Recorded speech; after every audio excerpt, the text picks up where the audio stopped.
The scout ship's hull hummed with a low, resonant frequency that vibrated through Kralax's silicon-based exoskeleton.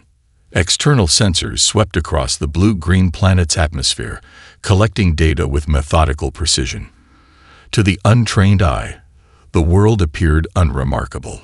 A typical oxygen-nitrogen environment, hosting what seemed to be a primitive species barely capable of rudimentary space exploration. Kralax reviewed the initial planetary scans with a mixture of professional detachment and subtle contempt. The Zorn Confederacy's intelligence reports had classified this world as a marginal territory, barely worth a dedicated reconnaissance mission.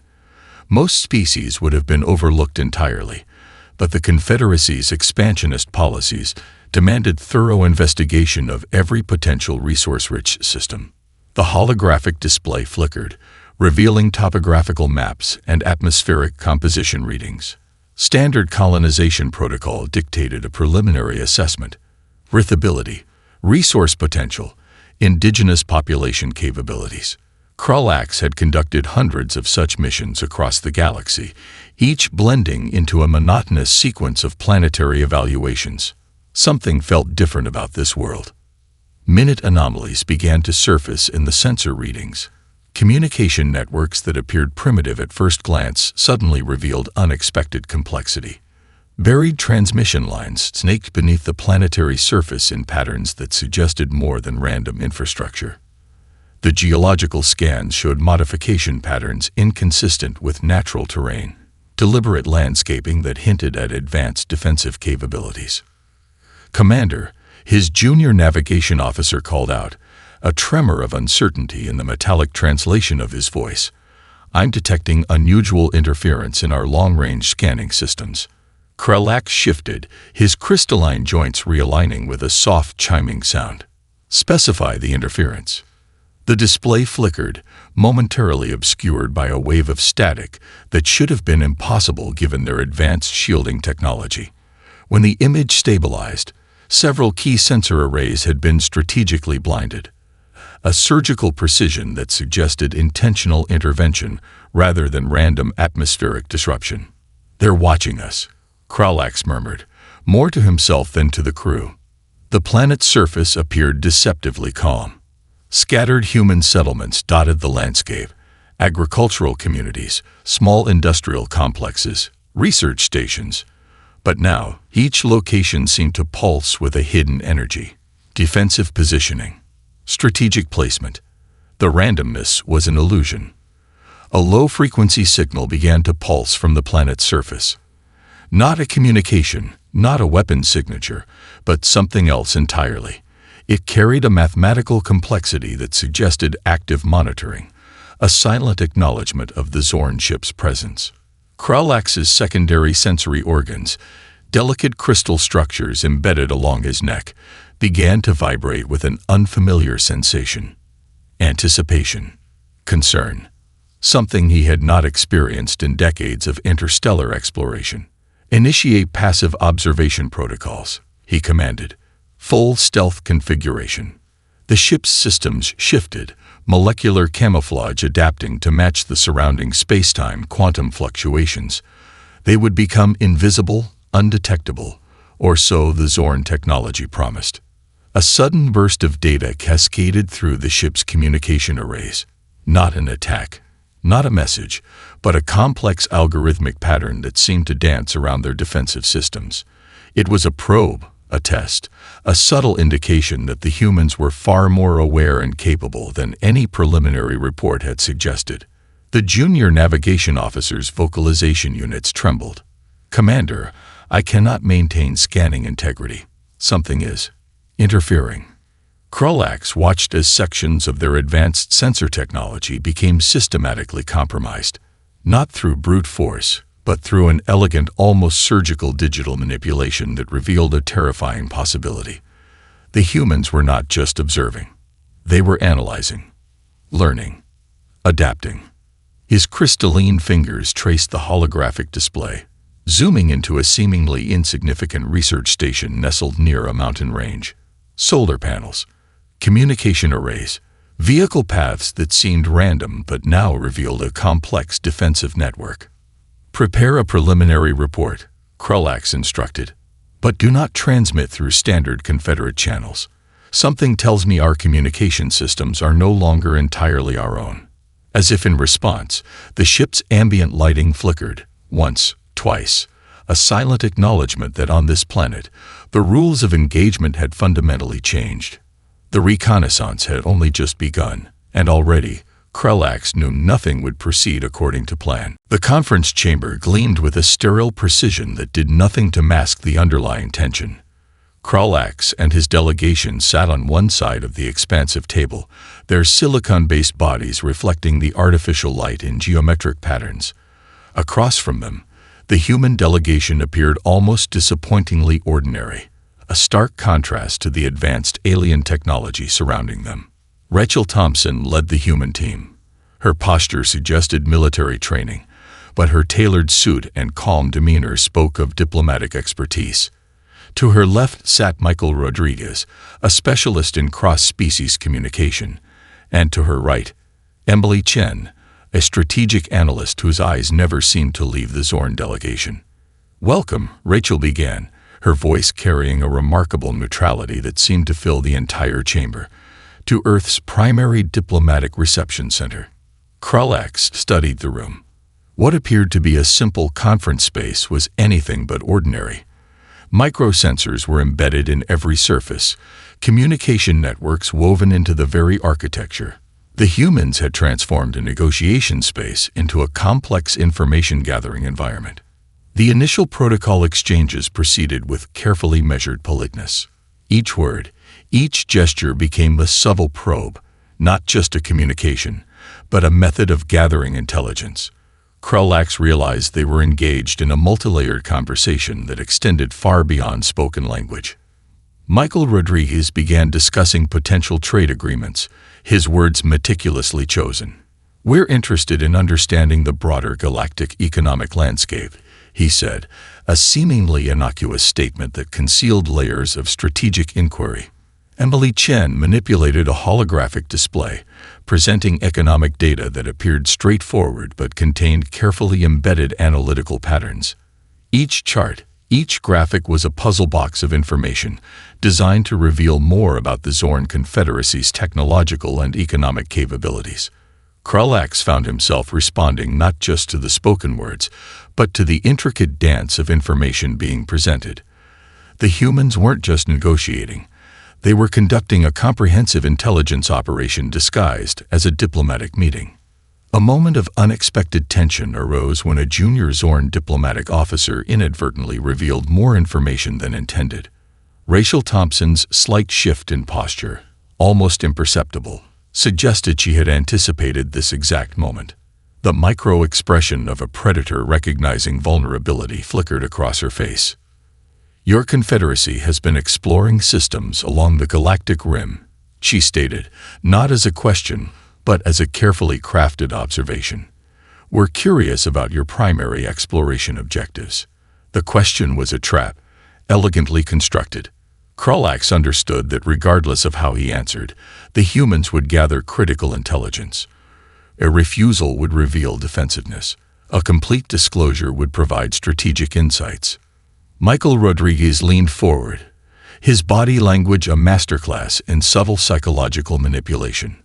"We're particularly interested in understanding the technological challenges of long-range exploration," he added, his tone suggesting collaborative curiosity, while simultaneously probing for vulnerabilities.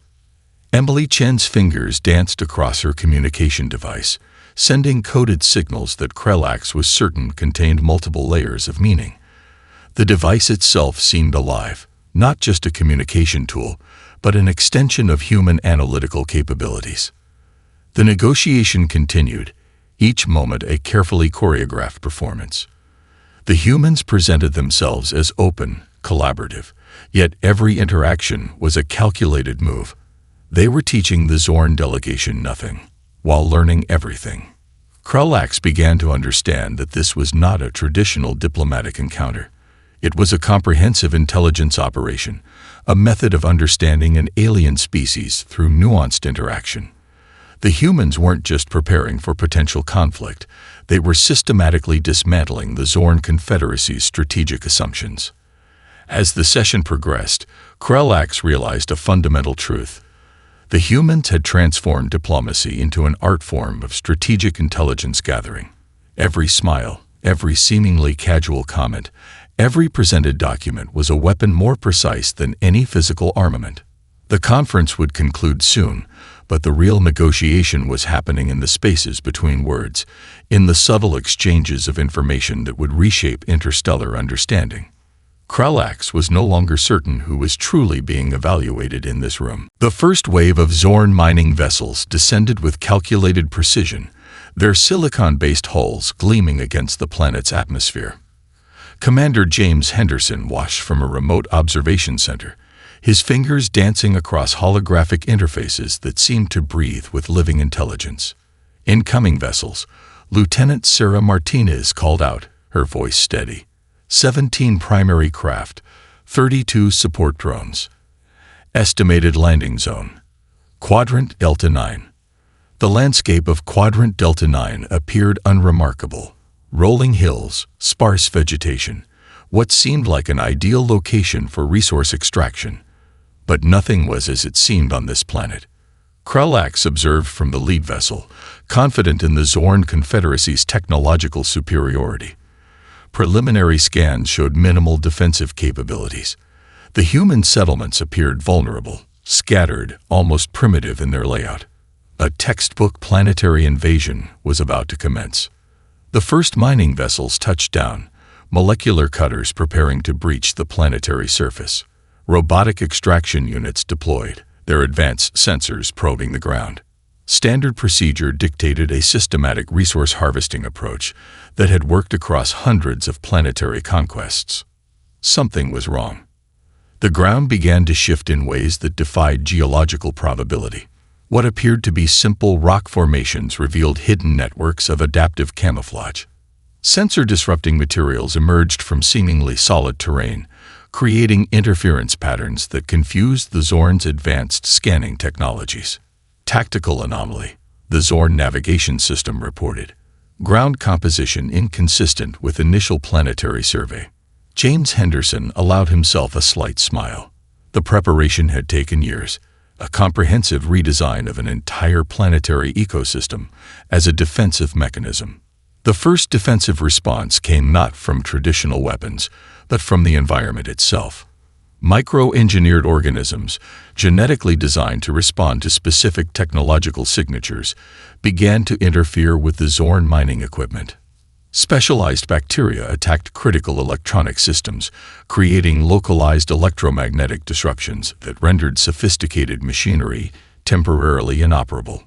Robotic extraction units started to malfunction. Communication networks fragmented. The Zorn vessels found themselves battling not just a human defense force, but an entire planetary ecosystem that had been methodically transformed into a living weapon. Krellax watched in growing horror as his invasion strategy collapsed. The human response was nothing short of revolutionary. Autonomous drones disguised as local wildlife emerged from hidden charging stations. These weren't military-grade combat machines, but adaptable units that could reconfigure themselves based on immediate tactical requirements. A flock of what appeared to be mechanical birds suddenly transformed into precision targeting systems. Local vegetation revealed hidden communication relays. Even the geological formations contained adaptive defensive mechanisms that could redirect energy, mask heat signatures, and create complex interference patterns.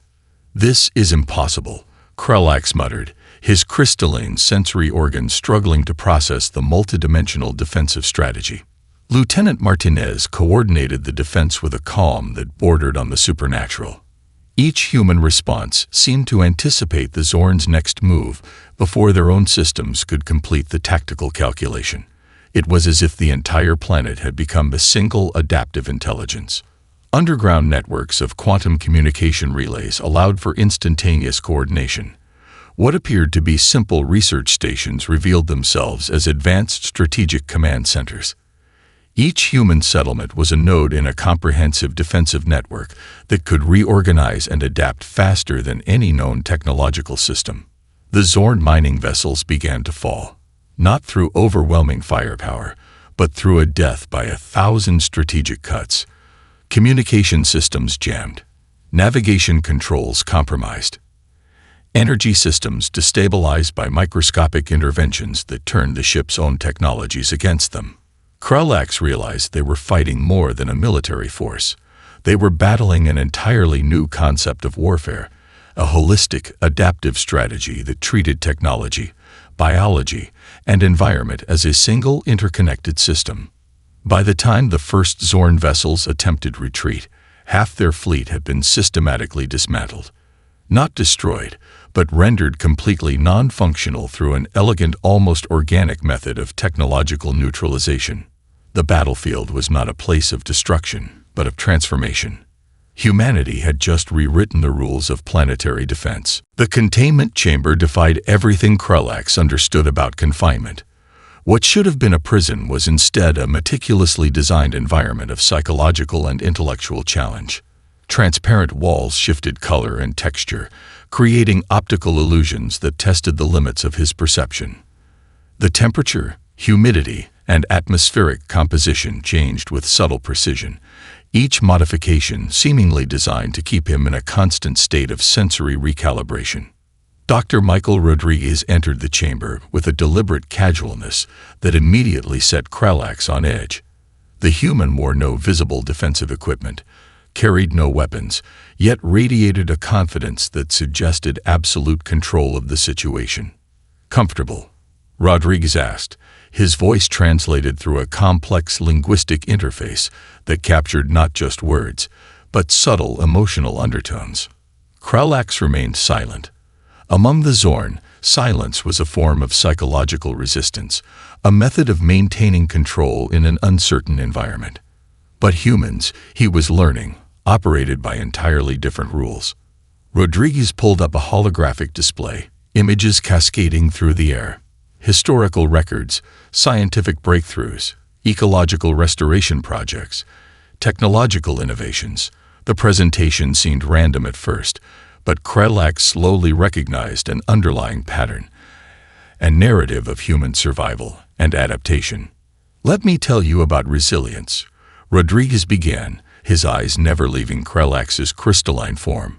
The images shifted, a world recovering from multiple mass extinction events, civilizations rebuilding after global conflicts, technological innovations born from extreme constraints. Each narrative thread revealed a species that did not just survive, but transformed adversity into opportunity. "Your confederacy sees technological superiority as the ultimate measure of a species," Rodriguez continued. "We see adaptation as our true strength." Holographic reconstructions demonstrated human technological evolution. What appeared to be primitive tools revealed themselves as breakthrough innovations that had fundamentally reshaped planetary survival. Stone tools became complex agricultural systems. Simple communication devices transformed into global information networks. Krulax began to understand that he was not merely being interrogated. He was being educated. A sequence of medical records appeared, showing human biological adaptation. Genetic modifications developed to survive extreme environments. Technological augmentations that blurred the line between biological and mechanical systems. Each image challenged Krulax's understanding of biological limitations. "We don't just adapt," Rodriguez explained. "We reimagine what adaptation means." The chamber itself seemed to respond to the narrative. Holographic displays merged with physical environments, creating immersive historical reconstructions.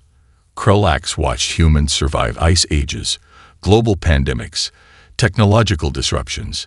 Each challenge met with an unprecedented capacity for reinvention.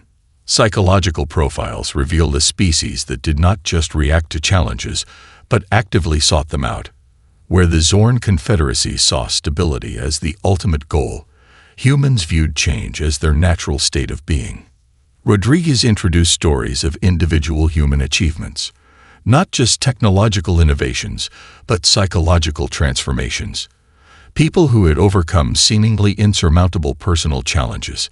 Each narrative reinforced a fundamental truth. Human potential was not defined by current capabilities, but by an infinite capacity for growth. Your invasion was doomed the moment you underestimated our ability to change, Rodriguez said softly.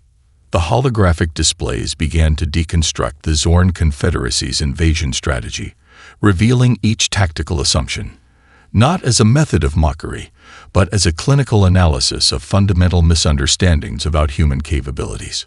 Kralax realized he was experiencing more than an interrogation.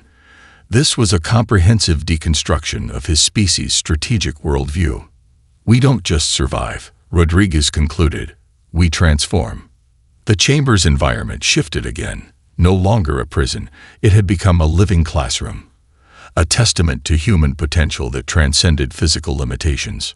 Kralax understood now that technology was not a weapon. It was a language, and humans were becoming its most fluent speakers. The real invasion, he realized, had never been about physical conquest. It was about fundamentally reshaping understanding itself. The medical research facility resembled nothing Kralax had ever encountered in his interstellar explorations. Dr. Lauren Carter moved through the space with a fluid grace that suggested the environment was as much a part of her as she was of it. Holographic displays danced around her, biological data streams flowing like living information. Adaptation is not just a biological process, she explained, her fingers tracing complex genetic sequences that shifted and morphed in real time. It's a conversation between organism, environment, and technology. Kralax watched, his crystalline sensory organs struggling to comprehend the complexity before him. The humans were not simply studying biology. They were actively conversing with it, reshaping fundamental principles of life itself. A series of medical chambers lined the facility's main research wing. Each contained what appeared to be human volunteers undergoing extraordinary transformations. One chamber showed a patient receiving a specialized treatment that modified cellular structures to withstand extreme radiation. Another demonstrated neural interfaces that allowed direct communication with advanced prosthetic systems. Dr. Carter selected a holographic projection, expanding a three-dimensional model of human genetic potential. "We don't see limitations," she said. "We see opportunities for redesign." The genetic display revealed generations of human adaptation. Each modification told a story of survival, genetic adjustments to survive high-altitude environments, cellular modifications to combat previously fatal diseases, neurological enhancements that expanded cognitive capabilities. Kralax observed a sequence showing human response to environmental challenges. Where most species would require generations to adapt, humans seemed to compress evolutionary processes into mere decades. A treatment developed for deep-sea exploration could be rapidly modified to address challenges in outer space or extreme planetary conditions. "Watch this," Dr. Carter said, activating a particularly complex sequence. A human subject in one of the medical chambers began to undergo a rapid transformation. Cellular structures realigned, metabolic processes adjusted in real time. What should have been a painful, prolonged process occurred with remarkable efficiency. The subject's body adapted to a simulated high-pressure environment, then instantly recalibrated when the parameters changed. "Biological plasticity," she explained, "is our greatest weapon." The facility was not just a medical research center.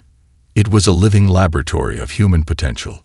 Prosthetic technologies merged seamlessly with biological systems. Neural interfaces allowed direct communication between human consciousness and advanced technological platforms. Kralax witnessed something beyond medical treatment. This was active redesign of the human organism, a continuous process of evolution that happened not over millennia, but in real time. Dr. Carter pulled up a historical comparison. Technological advancements that would have taken other species centuries were compressed into human decades.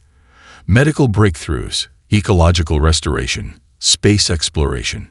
Each field demonstrated an accelerated rate of innovation that defied traditional understanding of progress. "We don't wait for evolution," she said. "We guide it." A series of holographic displays showed human responses to seemingly impossible challenges, genetic treatments that could reverse cellular damage, neurological enhancements that expanded cognitive capabilities, technological interfaces that blurred the line between biological and mechanical systems. The most striking demonstration came when Dr. Carter introduced a series of environmental simulation chambers. Humans subjected to extreme conditions, deep sea pressures, radiation-saturated environments, simulated extraterrestrial conditions, adapted with a flexibility that bordered on the miraculous. Survival is not about resistance, she explained. It's about continuous transformation. Kralax began to understand that human potential was not defined by current capabilities, but by an infinite capacity for reimagining those capabilities.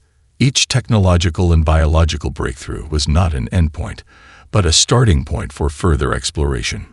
The medical facility revealed a fundamental truth about humanity. They were not a fixed species, but a continuously evolving concept of possibility. As the demonstration concluded, Dr. Carter looked directly at Kralax. "We don't just adapt to environments," she said. "We become the environment." In that moment, Kralax realized the true nature of human potential. They were not simply a species. They were a living, breathing process of continuous reinvention. The first wave of the full Zorn invasion fleet blotted out the stars as they approached Earth's orbital zone. Hundreds of vessels, their silicon-based hulls reflecting cold metallic light, represented the most advanced military force in the known galaxy. Commander James Henderson watched from the Global Defense Coordination Center, a facility that appeared deceptively calm given the impending conflict. "Incoming fleet," Lieutenant Sarah Martinez announced, her voice steady. "Preliminary count: 487 primary vessels, 2,364 support craft. Estimated time to planetary engagement: 37 minutes. The Zorn Confederacy had committed everything to this invasion. What had begun as a simple territorial probe had transformed into a full-scale attempt to crush human resistance. Their previous losses had been unacceptable, and now they sought total annihilation. What they did not understand was that humans had been preparing for this moment long before the first scout ship entered their solar system. The defense strategy was nothing short of revolutionary. Multiple layers of response had been carefully constructed, each more complex than the last. Orbital defense systems that could reconfigure themselves faster than enemy targeting systems could lock on. Quantum communication networks that predicted and manipulated enemy movements. A level of collective coordination that seemed almost like a single massive intelligence. "Activate distributed network protocol," Henderson commanded. Across the planet, seemingly unrelated systems began to synchronize. Agricultural monitoring stations became early warning networks. Communication satellites transformed into complex sensor arrays. Even civilian infrastructure was now part of a comprehensive defensive system. The first Zorn attack waves encountered something impossible. What should have been fixed defensive positions were living, breathing systems that could adapt in milliseconds. Defensive platforms shifted molecular structures to absorb or redirect energy weapons. Communication networks created complex interference patterns that rendered enemy targeting systems useless. Kralax, watching from a captured observation point, realized the true horror of human defensive capabilities. This was not a traditional military response. This was a planetary immune system responding to an invasive threat. Autonomous drone networks that looked like local wildlife emerged from hidden charging stations. These were not military-grade combat machines, but adaptive units that could reconfigure themselves based on immediate tactical requirements. A swarm of devices that looked like mechanical birds suddenly transformed into precision targeting systems. "They're using the entire planet as a weapon," Kralax muttered, his crystalline sensory organs struggling to process the multidimensional strategy. The human response defied every known principle of warfare. Defensive systems that could predict enemy movements before the Zorn themselves knew their next action. Communication networks that turned the entire planetary surface into a single adaptive intelligence. Psychological warfare became a critical component of the defense. Targeted communication disruptions created confusion within the Zorn fleet. Strategic information releases revealed just enough to make the alien commanders question their own intelligence and strategies. "We're not just defending," Commander Henderson explained to his team. "We're telling a story that makes invasion impossible." Orbital defense platforms began to demonstrate capabilities that seemed to violate known physical laws. Energy redirection systems that could transform incoming attack vectors into complex defensive formations. Molecular reconfiguration technologies that could literally reshape the battlefield in real time. The Zorn fleet found itself fighting not just against human technology, but against a comprehensive strategic approach that treated warfare as a multidimensional problem of information, psychology, and adaptive response. Entire squadrons of Zorn vessels found themselves neutralized not through direct destruction, but through comprehensive systems manipulation. Communication networks compromised. Navigation systems corrupted. Energy weapons turned into complex interference generators. By the time the first Zorn vessels attempted retreat, over 60% of their invasion force had been systematically dismantled. Not destroyed in traditional terms, but rendered completely non-functional through an elegant, almost organic method of technological neutralization. Krelax understood now that humans had rewritten the fundamental rules of conflict. This was not a battle. This was a comprehensive reimagining of what defense could mean. The debriefing room felt more like a philosophical forum than a military interrogation chamber. Krelax sat across from Commander James Henderson and Dr. Lauren Carter, his crystalline body reflecting the soft ambient lighting. The defeat of the Zorn invasion fleet weighed heavily on his consciousness, a fundamental shift in everything he understood about interstellar conflict. "You realize now that this was never about military superiority," Henderson said, his voice carrying a weight of understanding that transcended simple victory. Krelax's translation device struggled to capture the full complexity of human communication. Words were more than sounds. They were living strategies, complex packages of information that carried layers of meaning beyond their literal interpretation. Dr. Carter pulled up a holographic display showcasing the entire defensive operation. It was not a linear narrative of combat, but a living, breathing ecosystem of strategic response. Each defensive action was connected, a web of decisions that transformed the entire planetary surface into a comprehensive adaptive system. "Survival is not about resistance," she explained. "It's about continuous transformation." The display revealed how seemingly unrelated systems had been integrated into the defensive strategy. Agricultural monitoring networks became early warning systems. Communication satellites transformed into complex sensor arrays. Even civilian infrastructure became part of a comprehensive defensive mechanism. Krelax began to understand that humans did not see conflict as a binary state of war and peace. It was a continuous process of adaptation, of understanding, of reimagining potential. Henderson walked him through the strategic decisions. Each choice was not just a military calculation, but a comprehensive approach that considered psychological, technological, and ecological factors. The defense was not about destroying the enemy, but about fundamentally changing the context of conflict. "We gave your fleet multiple opportunities to reconsider," Henderson explained. "Psychological disruption channels, communication interference that revealed the futility of your invasion. We were solving the conflict before it could fully manifest." The debriefing became a deconstruction of the Zorn Confederacy's fundamental strategic assumptions. Krelax watched as human strategists demonstrated how every Zorn tactical decision had been anticipated, not through superior firepower, but through a comprehensive understanding of potential conflict scenarios. Dr. Carter introduced a series of simulations that showed alternative invasion scenarios. Each demonstrated how humans could have responded differently, each response tailored to create maximum psychological impact with minimal physical destruction. "War is information," she said, "and information is malleable." Krelax's role transformed from prisoner to critical intelligence asset. His insights into Zorn Confederate strategies became a valuable resource for human understanding. But more importantly, he became a living testament to the power of perspective transformation. The humans did not seek retribution. They sought understanding. A series of diplomatic simulations showed how the conflict could have been avoided entirely. Each scenario revealed layers of communication, of potential mutual understanding that the Zorn Confederacy had overlooked in their expansionist strategies. Your greatest weakness, Henderson explained, was your inability to see beyond your current technological capabilities. The debriefing became a comprehensive education. Krelax learned about human history, centuries of conflicts, of near-extinction events, of continuous reinvention.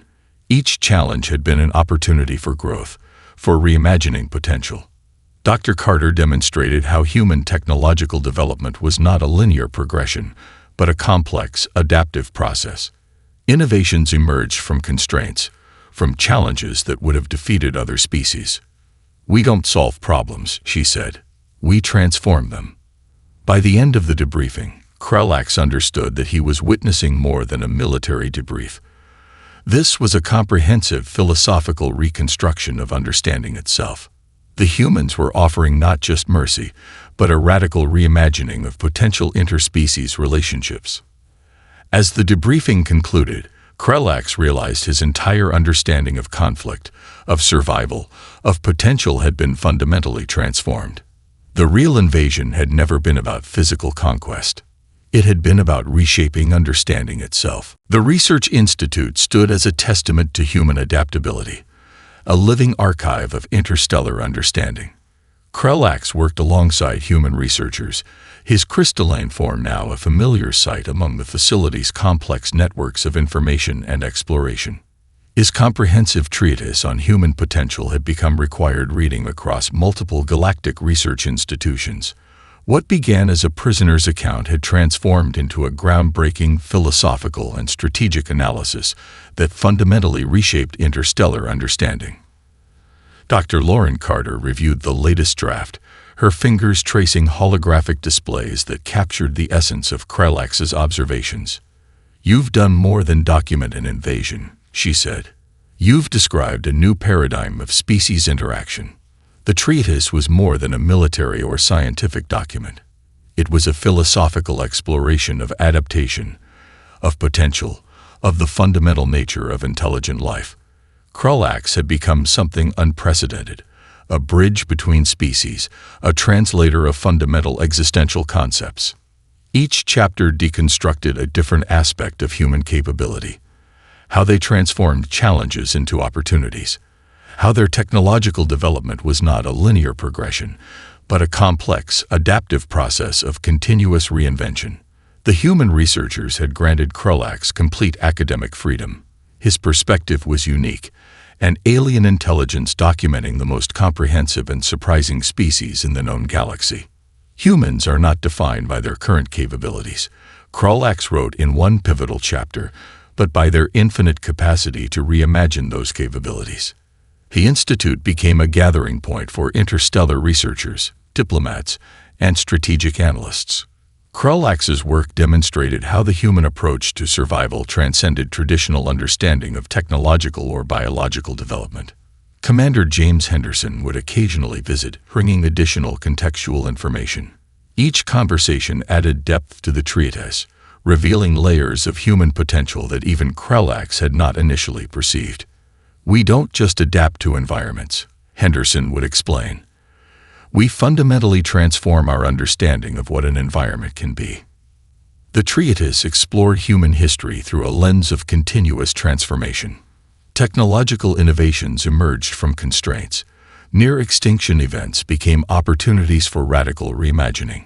Each challenge was met not with resistance, but with a comprehensive approach to potential. Diplomatic missions began to study Krelax's work. His insights provided a revolutionary approach to understanding potential interspecies relationships. It was not about technological superiority, but about the capacity for mutual understanding and transformation. Dr. Carter helped Krelax compile visual demonstrations. Holographic displays showed human responses to seemingly impossible challenges, genetic treatments that could reverse cellular damage, neurological enhancements that expanded cognitive capabilities, technological interfaces that blurred the line between biological and mechanical systems. Survival is a continuous conversation, Krolax wrote, not a fixed state of being.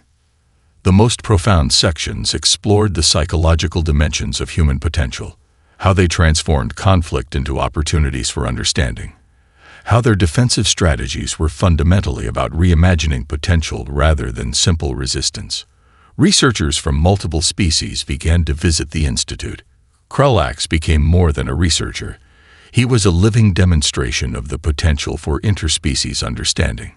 His final chapter became a philosophical manifesto, a warning, and an invitation to other galactic civilizations. Humans were not just a species, but a living process of continuous reinvention. Do not measure them by their current capabilities, the chapter concluded, but by their capacity to fundamentally transform those capabilities. The treatise was simultaneously a historical document, a strategic analysis, and a philosophical exploration. It revealed humans as something more than a biological or technological entity, a dynamic concept of potential itself. As galactic civilizations studied his work, Krolax understood his true purpose. He was not just documenting a species, but revealing a fundamental approach to existence. Survival was not about resistance. It was about continuous transformation.